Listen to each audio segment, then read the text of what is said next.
to here. This is the midbrain section. If you follow closely, the portion which is posterior to the aqueduct of Sylvius, this region is known as the tectal area, and the portion anteriorly is known as the tegmentum of the midbrain. If you follow the tectal area, this area is known as the quadrigeminal plate. It has got two swellings, one superiorly, one inferiorly. The superior swelling is the superior colliculus, the inferior swelling is the inferior colliculus. The superior swelling is concerned with visual reflexes, like visual body reflex. The inferior swelling is concerned with auditory localization, with auditory processing. Like they say, when there's a thunderstorm going on, you see a lightning first and then you hear the thunder. So you see the lightning first and then you hear the thunder. That's what they say. So this whole thing is that. To continue with the story of the pineal tumor, which I was talking about a little earlier, this is the location of the pineal gland. Once the pineal gland tumor enlarges, after it compresses the posterior commissure, it can even compress on the superior colliculus and all the structures in this region, and then it can give rise to a condition known as Parinode syndrome, where there is paralysis of convergence and paralysis of upward gaze, because the upward gaze center is situated in this part of the midbrain, and that upward gaze center is known as the rostral interstitial nucleus of MLF. Okay, let's not digress too much. Come back here. The aqueduct of Sylvius leads into the fourth ventricle. What are the boundaries of the fourth ventricle? The fourth ventricle is bounded by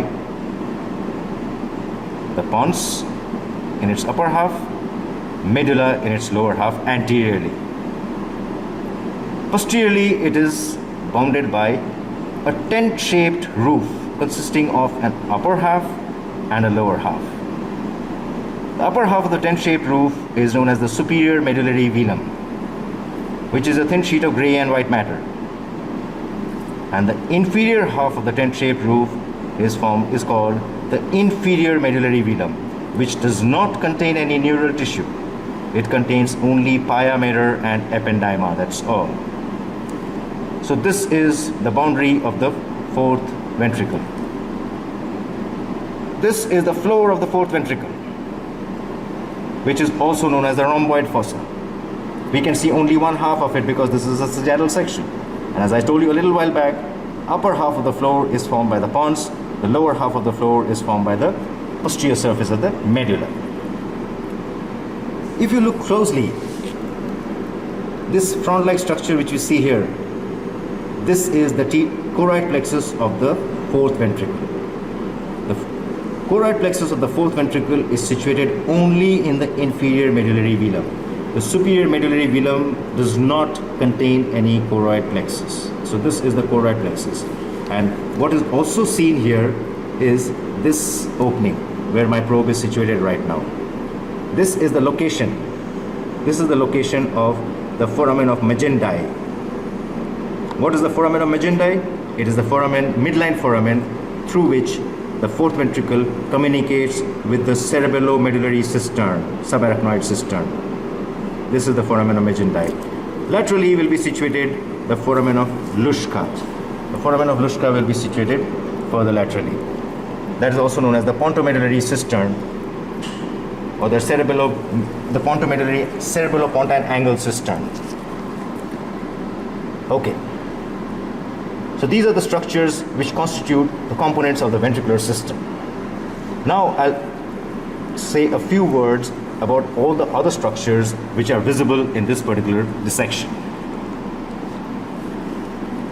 Let's start from below. As I mentioned in the beginning, this whole thing is the brainstem. This portion from here to here is the midbrain. This is the tegmentum of the midbrain. Sorry, one more time, it blurred out. Sorry? Do it one more time, it blurred. Okay. This portion from here to here is the midbrain. The portion anterior is called the tegmentum of the midbrain, the posterior is called the tectum. The tegmentum of the midbrain, if you see closely, this area here, this is known as the decussation of the pyramids. What does it do? it gives rise to the crisscrossing fibers from all the deep nuclei of the cerebellum. Deep nuclei of the cerebellum. The vestigial, interposed and dentate nucleus. All those which go towards the red nucleus and the thalamus, they all decussate in the decussation of the superior cerebellar peduncle. I've already described the tectum, the superior and the inferior colliculus. Let's come to the lower part. This section from here to here is the pons.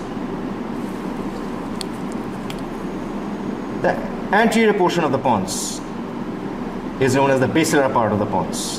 And if you look closely, you will find that the basilar part of pons has got the descending corticospinal tracts, the corticobulbar tracts, and it also contains the corticopontine fibers. These are all situated in the basilar part of pons. This is the site of central pontine myelinolysis.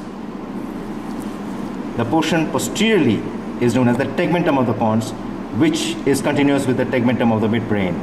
This is the tegmentum of the midbrain. And this is the site of hemorrhage, which we had described as Durett's hemorrhage, when there is a tentorial coning.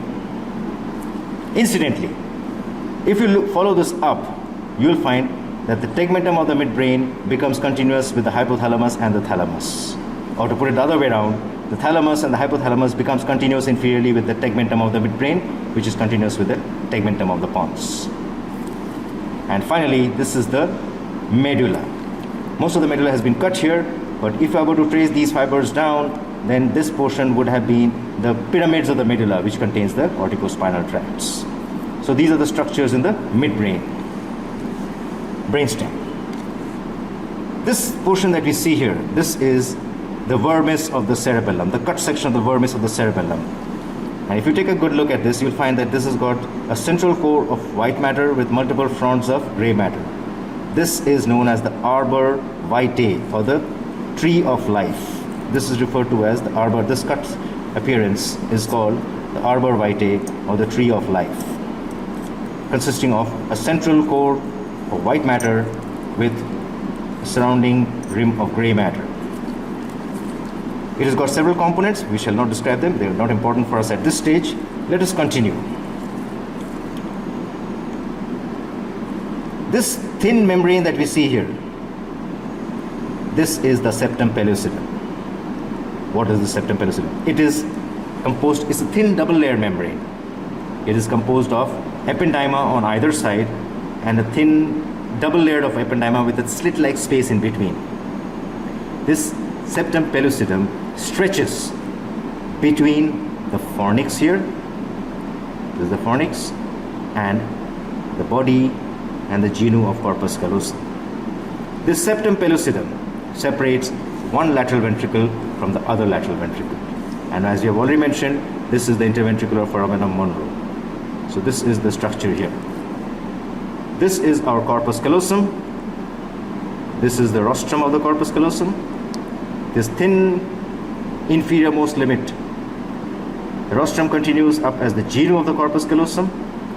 Then it continues as the body of the corpus callosum. This is the cut section. The corpus callosum is much extensive. And it continues and ends in the large enlarged posterior portion, which is known as the splenium of the corpus callosum.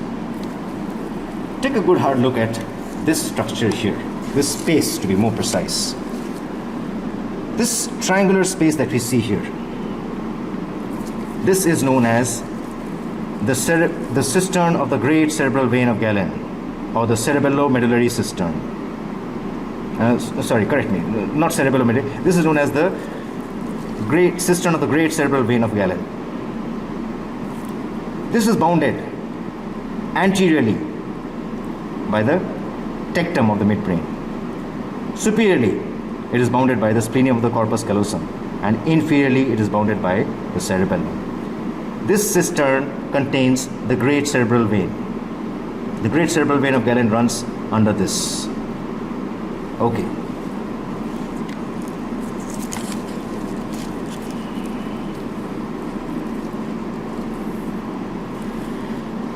This sulcus, which is situated around the corpus callosum, this is known as the callosal sulcus. And that separates it from the medial surface of the cerebral hemisphere of the cortex, which we had already described. Okay, can shut up.